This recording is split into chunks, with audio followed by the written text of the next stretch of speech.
everyone. So today we're going to be talking about why you keep falling off of your fitness routine no matter how many times you try. It genuinely took years before I found consistency in the gym. I shit you not. I think I started being interested in like strength training, eating better when I was 14 or 15 years old, but I wasn't able to make anything stick until I was almost 21 years old.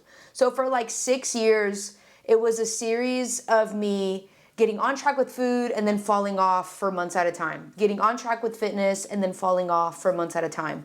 So if that sounds anything like you, stick around for the rest of this video. There are 4 main reasons why I believe that it took me so long to become consistent in my fitness journey. Starting with number 1, I was doing way too damn much, okay? I was prioritizing what was optimal and maximal over what I could actually stick with long term. In my mind, the only way to fitness was to work out every day, obliterate myself every time I went in to work out, and to cut out all sugars, cut out all carbs, cut out all foods that I love, and only eat fruits, vegetables, and protein. But the reality is that that's not sustainable for most people because we are not robots. We are human beings. We have lives, we have jobs, we have social outings that we want to be a part of. And the truth is that you can see a lot of progress with the little baby steps. Like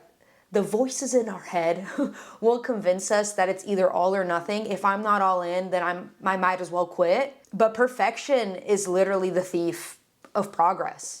It's literally the opposite of progress. So what's the solution? I had to drop my ego, lose my fucking ego, and start laughably small. Like, I shit you not. Instead of going to the gym every day and killing myself on the cardio machine, I started asking myself, how can I show up today? So sometimes that would include 15 minutes of stretching. Sometimes that would include doing laps around my university gym. I stopped asking myself, how quickly can I lose this weight and how hard can I push myself? And I started asking myself, what can I actually stick with long term?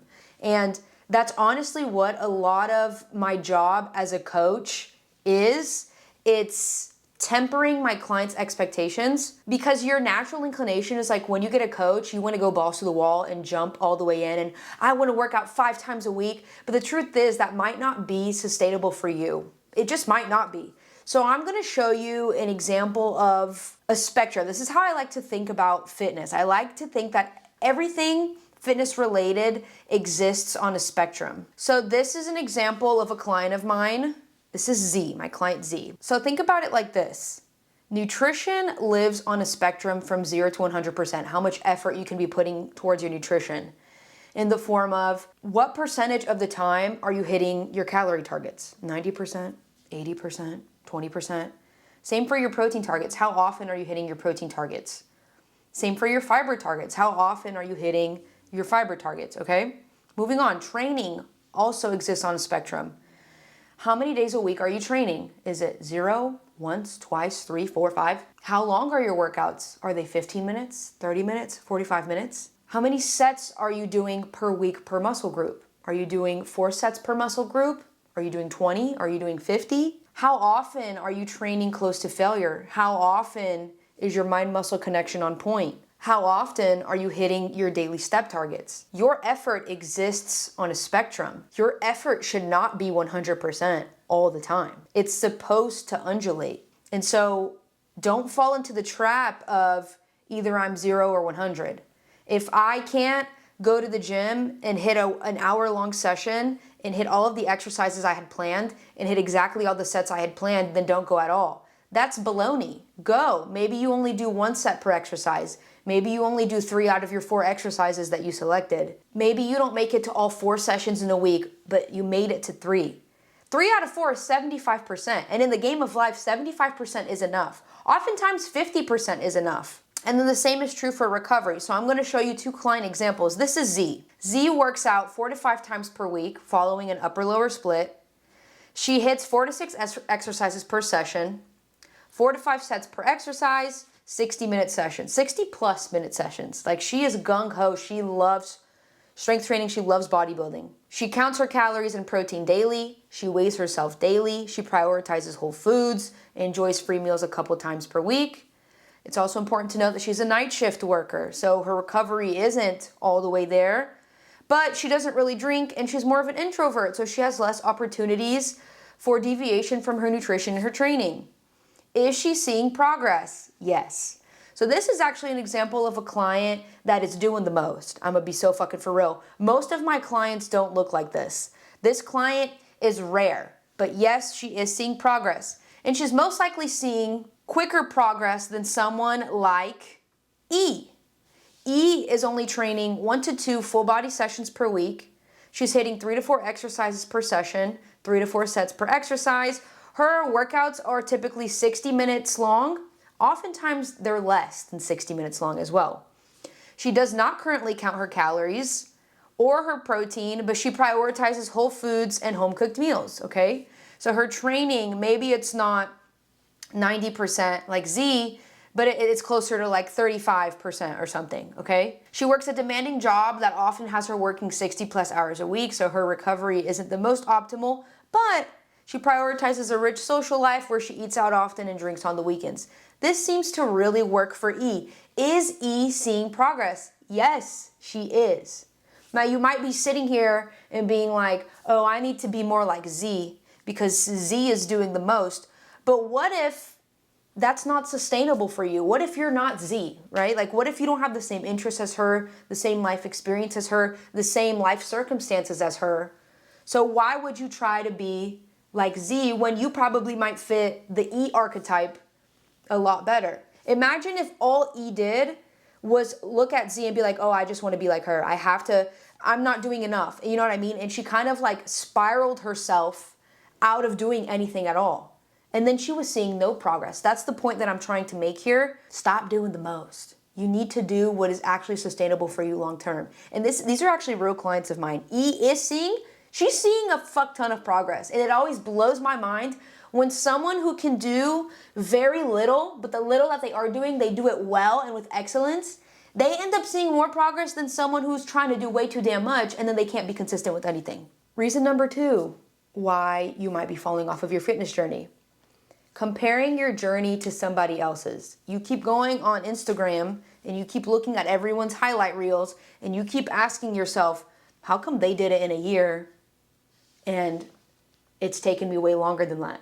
How come they're seeing way more progress than I'm seeing? What you're failing to realize is that you will never be that person. You will never have their genetics. You will never have their disposition, their bandwidth, their life experiences. You don't know what work they've been doing behind the scenes to get to where they've been in a shorter amount of time than you. You also don't know how maybe potentially they could be harming themselves because they're trying to see progress so quickly. Like, we'll never see the whole story on the internet. So when you compare your entire story to 1% of someone else's story, you are doing yourself a great disservice. You are focusing on the wrong things. In fact, you probably still haven't learned how to listen to yourself. So you base your success off of, okay, what are they doing? What's working for them?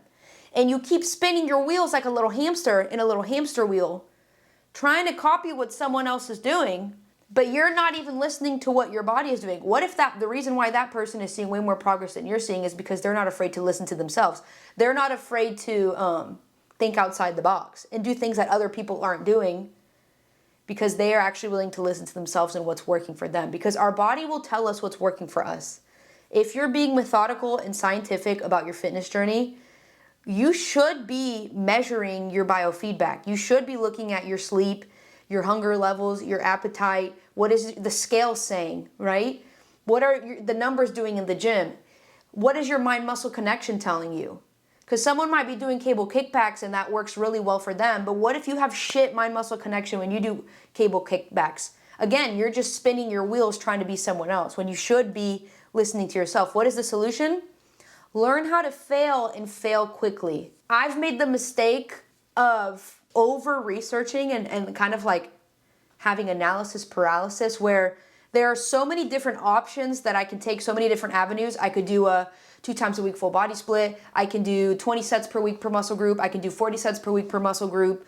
I can focus more on time under tension and make my tempo really slow, or I could do a faster tempo and lift a heavier load. You know what I mean? So I'll like confuse myself and burden myself with all of these different options, and then I end up not choosing any of them and I stay stuck. Whereas I actually got a coach recently, and it's been difficult for me to let go, but letting go and letting him be in charge of my programming has helped me a lot with that analysis paralysis. And so I'm trying things with him that I would have never tried doing on my own because I was so afraid of changing up what I was doing. Does that make sense? And I was so paralyzed. So for example, my coach is having me do lower volume right now, to my dismay. I literally told him, I was like, I'm really afraid of doing lower volume. I feel like I'm not training hard enough. But lo and behold, we've been training 4 weeks together, and I feel like I've been seeing more progress than I was seeing before when I was killing myself with volume. Maybe I was overexerting myself so much that I wasn't able to detect the progress and go up in weight like I've been able to do with him. Third reason why you might be falling off of your fitness routine: you lack self-love and respect. That one's heavy. Nobody wants to hear that. But think about it. If you're someone who, first of all, literally all of the women who hire me tend to be high-functioning overachievers, people pleasers, maybe first generation, firstborn daughters, and they've been taught to gauge their success or their goodness by how others feel about them. As long as my mom is happy with me, I'm doing something right. As long as my husband is happy with me, I'm doing something right. As long as my friends are happy with me, I'm on the right track. As long as my boss is happy with me, I'm on the right track. So they start putting everyone else's needs above their own, and then they start wondering why they're so bitter and resentful, and why does nobody take care of me like I take care of them? Nobody is gonna know how to take care of you better than you can take care of yourself. So you need to learn how to live for yourself and not for others. I think that's a huge missing piece that I see in a lot of my clients who, no matter how hard they try, they can't stick to any protocol that I give them. Not even an E protocol, 1 to 2 times a week full body. They can't even stick to that because they're so overworked, they're spinning their wheels, they're doing everything for everybody else, and they're putting themselves in last place. And then they're like, oh, I can't stick with it. Of course you can't stick with it. You're pouring from an empty cup. You have nothing left to give. But I think what they're failing to recognize is taking care of yourself energizes you. And it energizes you so that you can pour into other people of your life better than you could have if you were pouring from an empty cup. Does that make sense? And I feel like when you're able to help people, not because you feel like you have to help them, but because you feel like you want to and you're able to help them, oftentimes it's a pure type of love, if you think about it. Like if the only reason why you're overextending yourself is to make other people pleased with you, if you think about it, that's low-key a form of like manipulation, which is kind of fucked up. Because you're not being yourself. You're being who you think they want you to be so that they'll like you. That's kind of fucked up, you know what I mean? Low-key, you're lying to everybody in your life.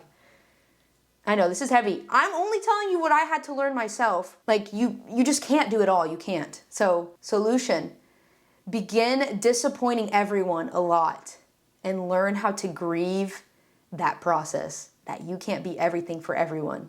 That's another form of like ego death, if you think about it, is realizing that not everyone is going to love you for you, and you need to be okay with that. Because if you think about it, you shouldn't trust people who are liked by everyone. Because what does that tell you? That they're fake to some extent, you know? So yeah, I think that's a hard pill that I had to swallow, is learning how to let a lot of people down and be okay with that. And not try to manipulate them. It's almost like you're taking away this person's right to feel disappointment, you know what I mean? And work through that. Like, you're almost also like, you're not giving the person that you're disappointing the benefit of the doubt that they're a big boy or a big girl and they can work through their hard feelings. You don't have faith in their ability to self-regulate. That's a big one. Last one for today. Your why isn't strong enough. Again, if you've spent your whole life living for everybody else but yourself, you probably don't know who you are. You probably don't even know what you like.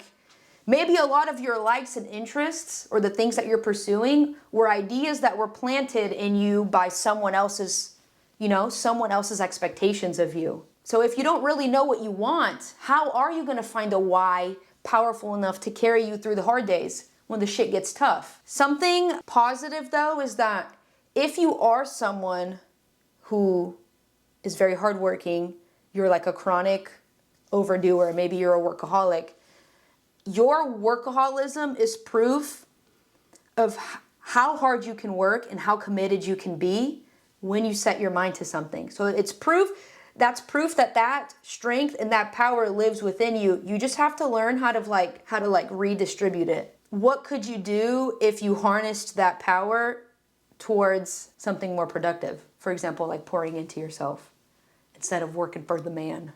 So what is the solution to figuring out who you are? I'll tell you what it was for me. For me, it was depression. Depression and existentialism that caused me to question everything that I was doing in my life. What is the meaning of my life? Why am I doing the things that I'm doing? Do I even like what I'm doing? I think it was that pain and that deep sadness that I felt where I was like, nothing matters. That's what gave me the courage to start looking for answers in places that I hadn't looked before. So then I started turning to things like journaling, getting a therapist for the first time in my life.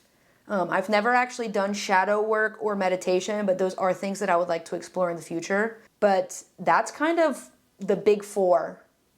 That's what it was for me. That's why I kept falling off of my fitness routine. And that's what I see in a lot of my clients too. A lot of times what people don't understand is in order for you to begin adopting new habits, you literally have to break yourself down and then rebuild yourself. The rebirth doesn't come till after the rupture. I've witnessed clients leave jobs, leave relationships, completely changed their life upside down, and it was all in function of them becoming the best version of themselves. And it was probably like, it was what they needed to do in order to be able to prioritize themselves in their fitness journey. I know, you don't think it's as deep as it is, but it is. Habit change is very psychological. Like it goes deeper than what it seems. A lot of people will be like, oh, I can't stick to my fitness journey, I'm so lazy.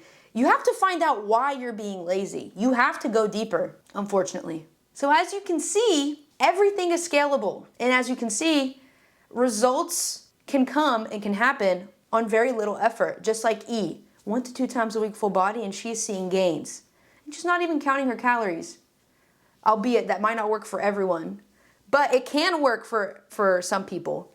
But how would you know if you haven't even learned how to listen to yourself enough to figure out if it does work for you, right? So therefore, the problem isn't that you're not doing enough. The problem is that you're most likely overcommitting and under-delivering. But here's the problem. Every time you fall short of a promise that you made with yourself, you are teaching yourself that you're not to be trusted. It's a self-fulfilling prophecy. It's a negative feedback loop. You overpromise, oh, I'm going to start working out 5 days a week. You fail. You reaffirm to yourself, wow, I'm a lazy piece of shit. And the cycle repeats itself. So I would rather you be honest with yourself about what it is that you can actually stick with. Set an actual realistic goal. Almost be afraid of setting too lofty of a goal because you know that every time you fail it, you're feeding into that feedback loop and you're making it more difficult to come out of it. So almost like set a goal and be like apprehensive about it. Be cautious. No, I have to set a goal that I can actually stick with. I can't let myself down again. I would rather you do that than lie to yourself and continue to deteriorate your self-concept. I'd rather you start very small. And this reminds me of a quote. I was literally working out yesterday at my gym and they have a bunch of quotes all over the walls. And one of the quotes that I saw that fits perfectly with the theme of today's video is, no matter how slow you go, you are still lapping everybody on the couch. And I thought that was very encouraging. So that's all I have for you today. I really hope this was helpful to somebody out there. If it was, please let me know. Please like the video, share it with someone, subscribe, and comment down below any other points or reasons why people are falling off their fitness routine that I didn't mention that you think I should include. And other than that, I will see you in the next one. Bye!